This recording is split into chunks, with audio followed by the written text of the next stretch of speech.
704 for episode 25. Yes, a quarter of the way to 100, a quarter of the way to the century mark. It's been a fun ride so far, and it's only going to get better as always. I'm going to just start off with this. Timestamps, of course, are in the descriptions. All of my social media, if you want to follow me there, are in the description. And yeah, it was a very interesting week in sports, and also I got a little entertainment, especially on the TV avenue this week. Very interesting. A lot of stuff happened. A lot of interesting stuff happened. So, without further ado, let's get straight to it. And I'm going to start off with the NFL. I'm starting off big. I'm starting off with the main events. You know, I called the bubble, the NBA. I called those months ago. I called that the main event of the sports world. Well, it's about that time now that the NFL becomes the main event of the sports world. And let's see. I'll start off with the NFC Championship. Of course, we have the Tampa Bay Buccaneers and the Green Bay Packers. Another legendary quarterback matchup in the NFC. You know, last week Brady took on Breeze. This week we had Brady versus Rodgers. Brady gets the win here. The Bucs get the win, 31-26. Bucs handle business. They advance to the Super Bowl, which they are also hosting. So for the first time ever, the Super Bowl is a home game basically. Even though there's going to be a minimal number of fans, so it won't truly be a home game.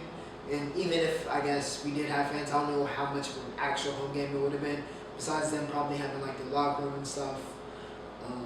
Because it's usually like an array of people and fans in the Super Bowl, of course. But the Super Bowl is a home game. But about this game, what a start for the Buccaneers in this game. Brady started off on fire. Even Aaron Rodgers started off on fire. I know he started 7 for 7 or something like that. Had a touchdown. So both legendary QBs started off very hot, started off very good, played up to billing. But the Bucs really kind of took off on the Packers. But Packers were able to fight back, made it interesting there at the end. The main problem in this game is Kevin King. Kevin King. Oh my, Kevin King had a nightmare. He had an absolute nightmare in the game. He got torched. Absolutely torched. He was getting picked on.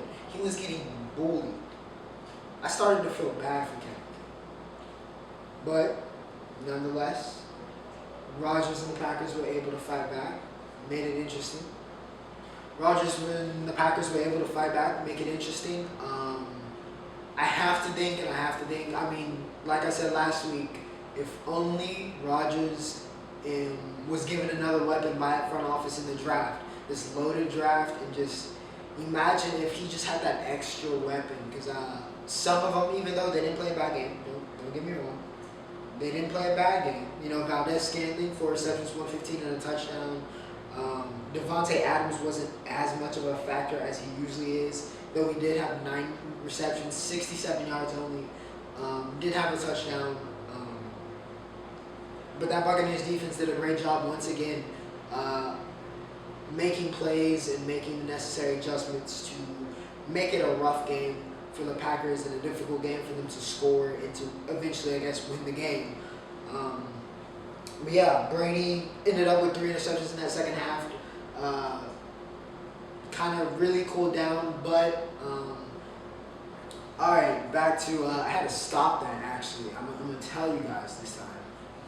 As we know, I'm a college student. They got us doing COVID tests, so we are being safe here at the university I'm working on at Charlotte. This is not promo. They're not paying me to say that, but there you go. But yeah, Valdez-Scantling, 4 receptions. I was talking about the Packers. Brady had a great first half, not so great second half. It's going to be very interesting to do and see how the Buccaneers play against the team that I'm about to get to after I talk about their championship. And that is the Kansas City Chiefs, as they get the win against the Buffalo Bills, 38-24. Patrick Mahomes, what's more to say? What more can I say about Patrick Mahomes? 29 for 38, 325, 3 touchdowns. Great game for him. Tyreek Hill, 9 receptions, 172. He seems to be the king of these games where he goes off for almost or around 10, 9, 8 receptions, 150 plus yards, but does not score a touchdown. He's the king of these type of games. Travis Kelce, best tight end in the league, 13 receptions, 118, 2 touchdowns. Just that trio for the Chiefs is so deadly, so deadly, so lethal, and it's really what is pushing this offense to an elite level. Besides having a generational quarterback, they have a generational tight end, and they have a very elite wide receiver, and that trio's been magical. And we'll see if it can continue to be magical and get the Chiefs back-to-back Super Bowls for the first time since the 2004 Patriots, I believe. They would be the first repeat champion since then. And of course, quarterbacking that team is their opponent, Tom Brady. But before I get to Brady and I evaluate the Super Bowl, I have to give a quick shout out to the Bills. Great season. McDermott played a little conservative there. Could have made some decisions that could have altered the game, probably swung it in their favor a little bit more.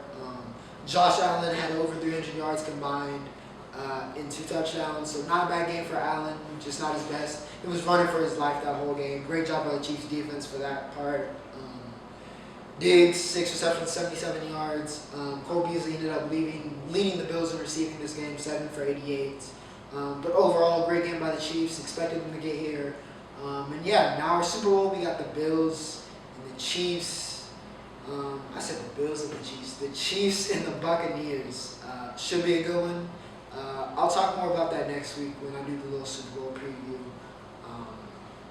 But yeah, you guys leave me your thoughts about the NFC and AFC championships. Is this the Super Bowl you expected? Did those games go the way that you expected or you wanted it? Go ahead and leave me. Let me know. And yeah, that's the NFL. Sliding over to, where should I slide over to? We'll do college basketball. We'll do college basketball here and fit this in. Kansas. Well, this is just gonna be me talking about a lot of the elite teams traditionally here. The Blue Bloods, even though one of these teams we're gonna talk about is not really a Blue Blood, and how awful, the terrible form they've been in, and the struggles they've been going through. And we're gonna start off with Kansas. Entered the week a top 10 team. They lost 3 straight to let's see. OSU, Baylor, and Oklahoma. Not the greatest week. Oklahoma State, they got Cade Cunningham. He played in that game, did decent. Speaking of Oklahoma State, was really looking forward to them seeing with Cade, that is, seeing them play Butler and Jarrett Butler. I said Baylor and Jarrett Butler, but that didn't happen. I think they said Cade was on the COVID list, but he was there, warming up and pre. I don't know, but anyways, Kansas. Kansas' struggle seems to be that they don't really have that great player that takes this team to the next level. They just don't. They don't have that guy right now, and it was supposed to be Marcus Garrett allegedly going into the season, but it's not like one of those committees. It's just they've got a lot of solid, good players, but nobody really to step up in these moments and take the game over, and had a lot of guys disappear over these last 3 games, and it's cost Kansas, and it looks like they're trending in the way of another team, and it happens to be my favorite team. Duke has lost 3 straight for the first time in forever. Coach K is down bad. We are down bad. Jalen Johnson is back. He had an absolute monster game versus Pittsburgh, though I have to give a shout out to Justin Champagne of Pittsburgh. Even though JJ had a great game before he fouled out, and that probably cost us the game. But nonetheless, we've lost to Louisville, Pittsburgh, and Virginia Tech. It's rough. It's a rough one. I secretly hope, as a Duke fan, not as a college basketball fan, but as a Duke fan, that the tournament gets canceled this year. Similar to how Carolina's, god-awful, once in a generation, awful, garbage season got canceled out because, the tournament, so it didn't really matter. I'm going to need that to happen again because I don't think we're making the tournament. I didn't expect this team. I didn't expect too much out of this team, but this is just, it's rough. It's rough. I know people are like, oh, you guys got all these 5 stars, but I think there's a difference in this recruiting class and the past recruiting classes in the sense that these guys, I expected a lot of them to be multi-year players, so I expected us to struggle a little bit. I didn't expect us to struggle this much, but it is what it is. I'm not gonna, cry about it or just, it is what it is. It's a rough season to be a Duke fan. I'll be here next year when we get Patrick Baldwin, Paulo. Hopefully Trevor Kills joins, AJ Griff. Hopefully we can get that going and we can get back up to speed with all the guys we're going to have returning because they're not going to have a choice because they can't go to the league because they didn't play well this season. And hopefully we'll be a really good team next year and back to the usual. But this year, scrap it, finished, done. Tennessee lost 2 straight themselves. They rose into a top 10 team. I've been hearing a lot of stuff about the NBA draft and Keon Johnson, and I was very prepared to highlight him this week. But Keon Johnson played like trash this week. I'm not going to sugarcoat it. He was awful. And he was a large reason of why these Tennessee teams lost, because he was non-existent. He was missing in action. And this Tennessee team was missing in action this past week. Complete struggle. Just an awful row of games for them. And Tennessee lost 2 straight. I, on the other hand, compared to Kansas and Duke, expect them to probably get back on track. But college basketball is a bloodbath this year. It's going to be a very interesting season. I know how we said last year the tournament's going to be super chaotic if it happens. This year, if the tournament happens, those March Madness brackets are going to be all over the place because I don't know. Besides Gonzaga and Baylor being clearly the 2 best teams in the country, I have no idea about the rest of the teams in the country because it feels like they lose every other game. Okay, and now it was a big week for the UFC for a multitude of reasons here, ladies and gentlemen. UFC 257, the return of the Mac. The King was supposed to be back. We'll talk about that. I'm gonna start off. Of course, we gotta build up to Dustin and Conor before I hop on that and talk about the lightweight division and all of my thoughts. We're gonna build up to that. Amanda Ribas, marketability, she had it all to look like she was a great fighter. She still may be. Losses don't always kill you in MMA, as we all know. But she loses by KO. Mariana Rodriguez picked up a performance of the night for this win. She did a great job against Ribas, gets the KO. Congratulations to her. We'll see how her and those 2 careers, kind of go on from this. Hopefully Ribas, because we can always use more depth for sure in the women's divisions. Hopefully she's able to recover. Hopefully Rodriguez can use this momentum to continue to elevate her and eventually to a title shot. Because Lord knows that we need more contenders in the women's division. Michael Chandler put on for the Bellator boys. So maybe we need to put some respect on some of those Bellator champions, and maybe they could hang with the elite of the UFC. Michael Chandler gets a stunning KO in round 1 versus Dan Hooker. Hooker, of course, they've talked about, if you follow the UFC, also follow the UFC embedded. Again, if you're looking to get into the fight game, you're looking to see all that, make sure that you watch UFC embedded on the way to these fights, on the way to that card. It's amazing. It's some of the best content I think any sports organization puts out. So I'd highly recommend it. Lets you know more about the fighters, helps you get more hype, see what's going on, especially at Fight Island. It's been super interesting. But yeah, Chandler, stunning KO. I knew he was good. I was wondering how he was going to do against Hooker. He showed he can bang with the big boys. So it's going to be very interesting to see what he does next. I'll get forward to what I think maybe his future projection should be. But yeah, tough for Hooker. Again, like I was going to say, has to stay a long time with the quarantine rules in New Zealand, so he can't really go back home. Missing his family after a round 1 KO. Of course, he do his gloves, which is traditionally done when you're retiring. Do his gloves in the octagon. After the fight, I don't think he's retiring, but just a lot of frustration for Hooker. Hopefully, he can recover. But it's a tough loss with the circumstances and losing in round 1 to the new guy he was supposed to, but it makes you look like a gatekeeper. It is what it is. Okay, Dustin Poirier versus Conor McGregor, the main event, highly anticipated. Really, truly the unofficial lightweight championship match. Conor round one. Let's start this off. Of course, as you all know by now, if you're watching this, Dustin Poirier beat Conor McGregor on punches, TKO or KO, I'm not sure which one it was, in round 2. All right. let's start this off. I'll start this off question based because you probably have a lot of questions for this. What happened to Conor McGregor? Is Conor McGregor washed? No. Conor McGregor is not washed. He had an awful game plan. Dustin had a better game plan. Dustin wins. That's how it goes in the fight game. That's how it is. It doesn't mean Conor is necessarily washed. He does need to make some adjustments in his game plan for future use.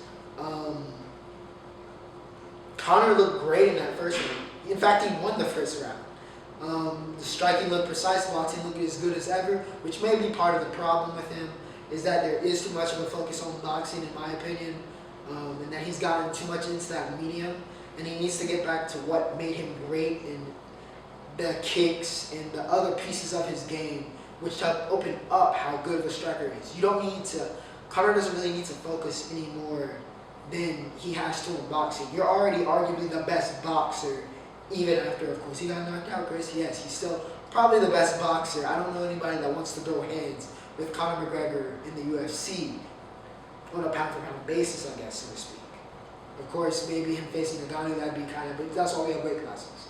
Anyways, but he needs to work on those other elements and get that back going if he wants to be truly elite, that all-time great status, level of performance that he once had. He's still an all-time great. Conor's legacy is fulfilled. He has nothing left to worry about. He's accomplished everything. It's like he said, he's got to get hungry, he's got to get active, he's got to want it again. Conor's not fighting because he has to anymore. Conor has to fight because he wants to. But no, Conor McGregor is not washed. He looked fine in the first round, but Dustin took his leg out. And if you can't move, you're going to get knocked out, especially with McGregor's style. He had no movement. Even you saw before he got knocked out, he was dodging some of those flurries from Poirier, but he got caught, can't move. Great job by Dustin to take the leg out. It was there for him, and he took it. Now he's the champ, that official champ at least. Does Conor McGregor have to face Jake Paul? No, absolutely not. In fact, I don't know why he would. There's really no point for him. It's not like Logan and Floyd, where at least I know Floyd's going to make it a show. He's going to make it interesting. He's going to add a little something to it because he'll probably obviously win, but he'll probably, try to stretch it out, make it a spectacle, right? Conor is not built like that. Conor will put Jake Paul to sleep. I don't know why this is a discussion. Y'all are going to get Jake Paul no auto dirt. Y'all are going to gas him up into thinking that he can bang with a actual. This isn't Dylan Dennis, where he's not a great striker, or Ben Askren, where he's not really a great striker at all, right? This is Conor McGregor. He's only lost to 3 men in the past, 10 years, so to speak? In the past decade? His chin isn't compromised. This is the first time he's gotten knocked out. I would highly be surprised if his chin is compromised. And Jake is a good celebrity fighter. McGregor is a good, legitimate, fighter. There's levels to this. McGregor is too fast. He's too precise. Way too precise. And way too powerful. Dustin was able to take some of those left hands. Because, he's built, this is what he does. This is not what Jake does. Jake gets hit with a Conor McGregor left hand, he's going to be on an extended nap. He might put him into a coma. He's going to be wondering what day it is. He might knock Jake back into it's everyday bro days. Don't do this to Jake. Conor does not need to fight Jake. I guess it would be fun, on Twitter for the couple of hours after Jake getting KO'd and how that would look. But no reason for him to fight Conor. Conor, no reason for him to fight Jake. So what I think should be done with the lightweight division, of course. After this, I think Conor should fight. I think he needs to take a step down to, replenish, get back going. I would like to see Conor versus Tony. Two guys, two legends of the sport, coming off of losses, big time losses. Those guys can fight. For Conor to step down and see if he can get back. For Ferguson, it's a chance to regain that momentum with a big win here against McGregor, the biggest star in the sport, even though he's lost. It's a big opportunity. I think that'd be a great scrap. I know it was supposed to happen years ago, but here's a chance for it to happen. I think Michael Chandler should fight Justin Gaethje. The reason I don't have Gaethje and McGregor is because I think McGregor needs to get his bearings back, or Gaethje will absolutely once again take McGregor's leg from him. I think McGregor needs to work out some of those kinks. I think he can do that against Tony.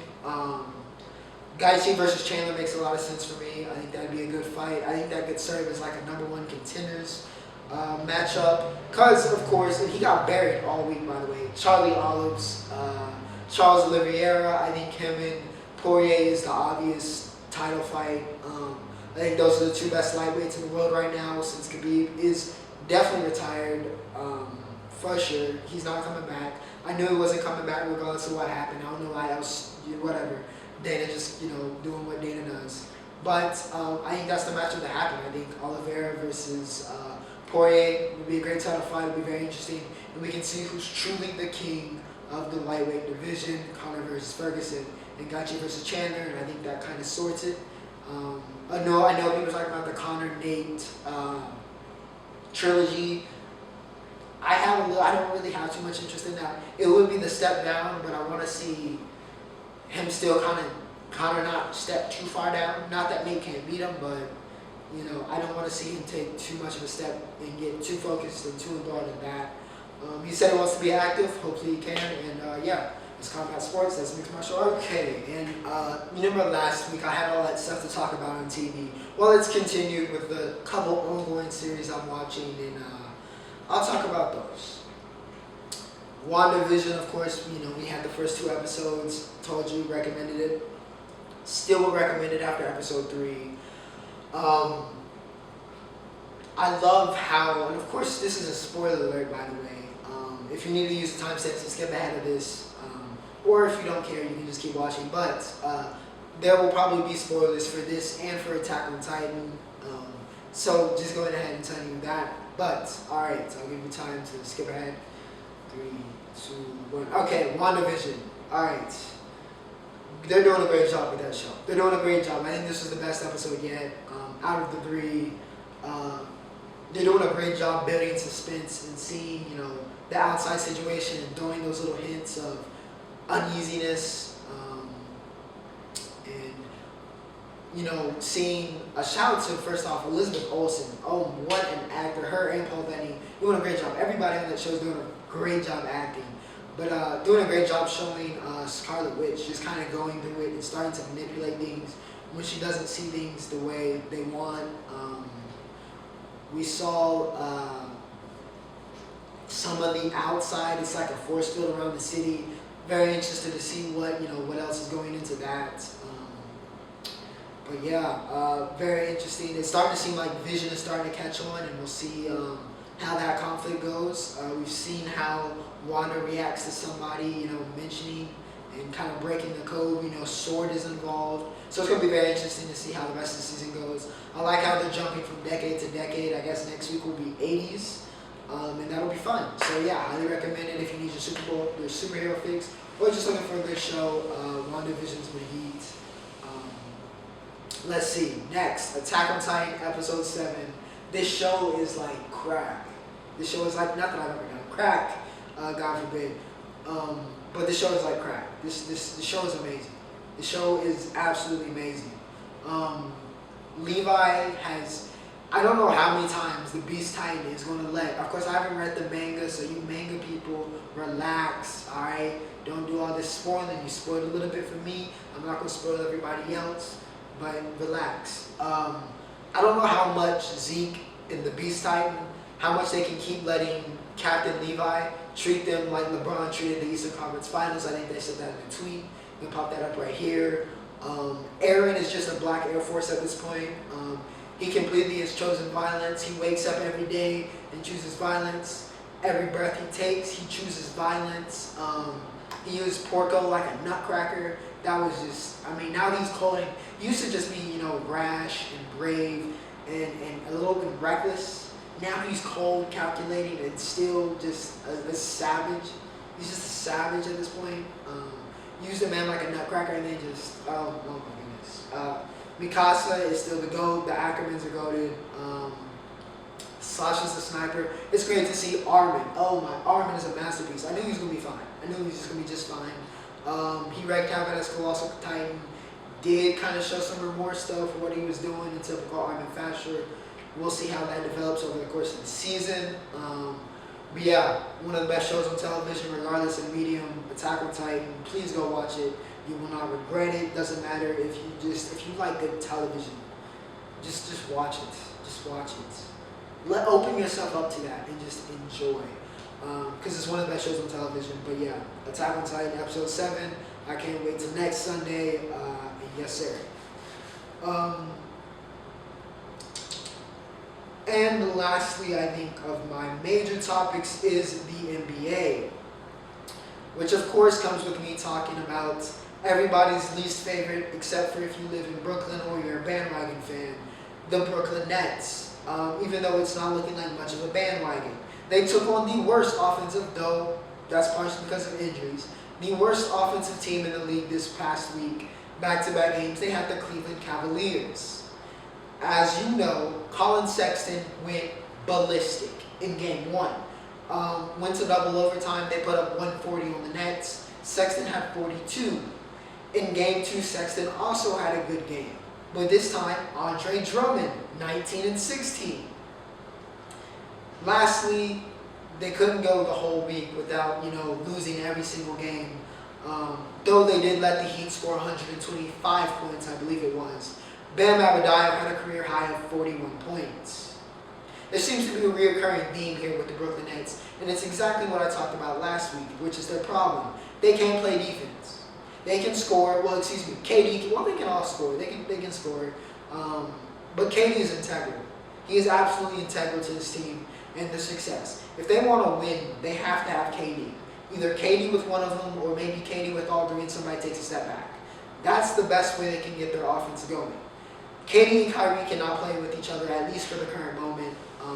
That didn't work. That failed miserably. But, like Wes said, they can score. These are going to be very high-scoring games. All of these past games for the Nets this past week, very high-scoring games. KD did what he did. Like I said, KD was going to be fine. KD was fine. He did KD stuff. Harden and Kyrie, were up and down, had their bright moments, had their down moments. They're still getting adjusted to that. But much, much more concerning is the fact that every single team that plays the Brooklyn Nets, a player has their career high. That is not supposed to happen, and that is not successful basketball. You can't just keep letting these star players walk in and play you guys and drop 40 every single game. You can't. You absolutely cannot. That post defense is non-existent. I said DeAndre Jordan was washed last week. He looked slightly better than washed. He looked slightly used. He's still washed. Don't get it messed up though. They have no post defense. The perimeter defense, is not even great as is. But the post defense is garbage. It's absolutely garbage. I absolutely fear for Nets fans, and I fear for Steve Nash about what the Nets are going to do when they have to face a top-tier big man a la Nikola Jokic or Joel Embiid, because they might put up Will Chamberlain numbers. Because also, the Nets can't rebound. They can't rebound. They cannot rebound. They got out-rebounded. I forget who it was. I think it was the Cavs game. They got out-rebounded. I think it was like 62 to 28 by almost 40 rebounds. How does that happen? How does that happen? Nets front office better still be being active and better be doing something. You have 14,000 guards. Trade one of them for a decent big man. Please, for the sake of you guys having any type of championship hopes, please get some type of depth. Get a big man that can rebound and play defense in the post. The perfect player for the Nets would be Jared Allen. But guess what? They traded him to the Cavs. And he had 19 against the Nets, by the way. I think he had a double-double also along with Drummond in that game. Also, baptized Joe Harris.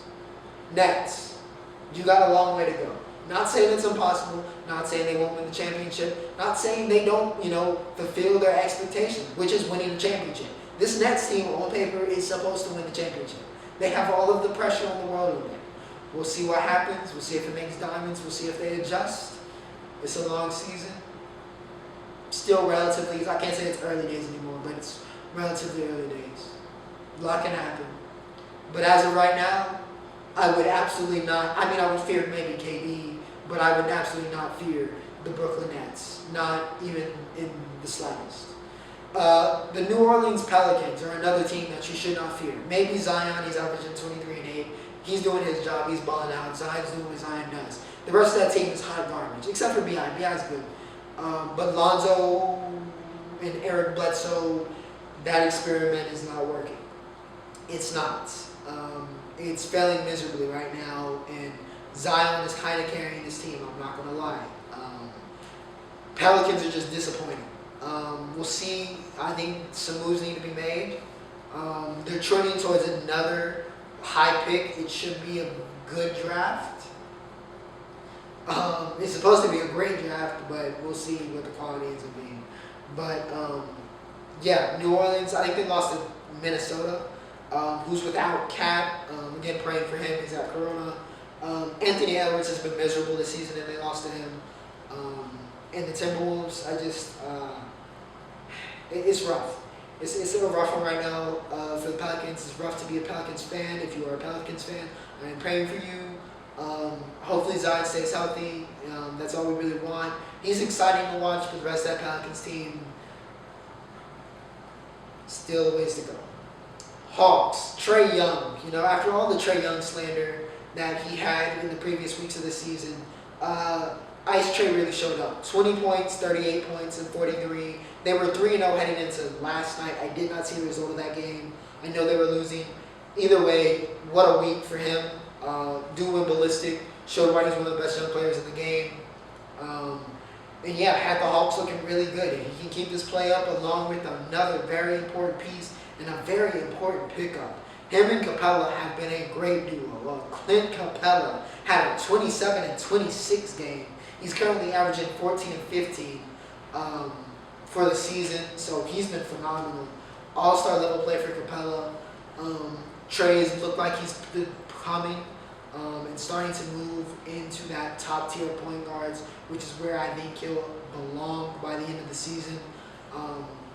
And yeah, we'll see if this Hawks team, this could be a very exciting team to watch. A lot of young talent on that team. We'll see if they can continue to grow and tackle wins and possibly make the playoffs in the Eastern Conference. It's a very tough conference. It's not like, past years. But we'll see. We'll see if the Hawks can get it done. And yeah, that is all of my main notes. So that means, ladies and gentlemen, we have reached the Roundup.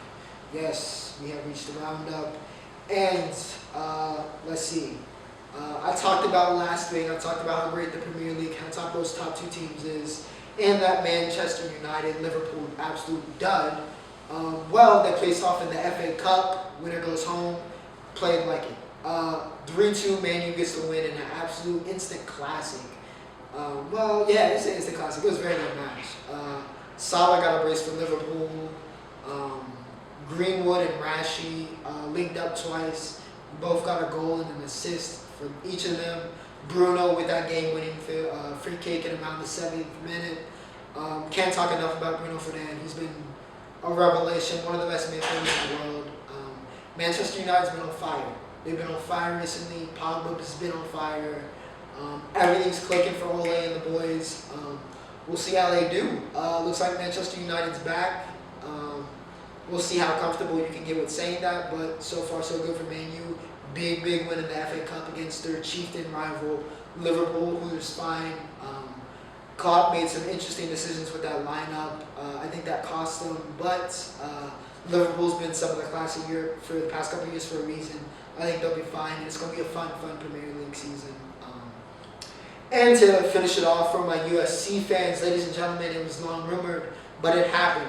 The number 3 player in that stacked 2022 class, Domani Jackson of Mater Dei, that Mater Dei to USC pipeline, continues to thrive for us. Domani Jackson is headed to USC, fight on. Huge pickup for us, especially because it means we might also get another 5-star corner, another top 10 player in Will Johnson. Him and Domani very close. They really want to be a duo. We just got to convince Will that he's comfortable.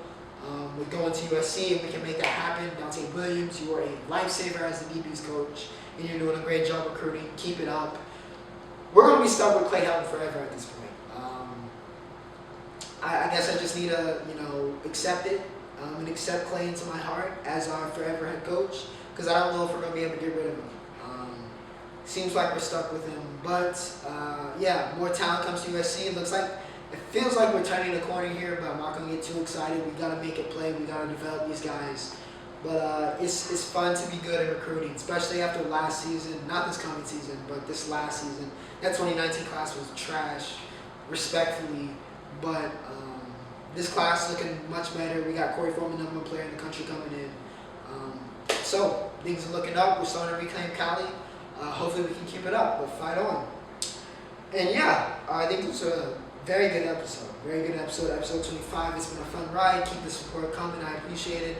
Remember to like, share, and subscribe as always. And hope you guys have a good week. I am 2 weeks away from turning 20 years old. It's crazy.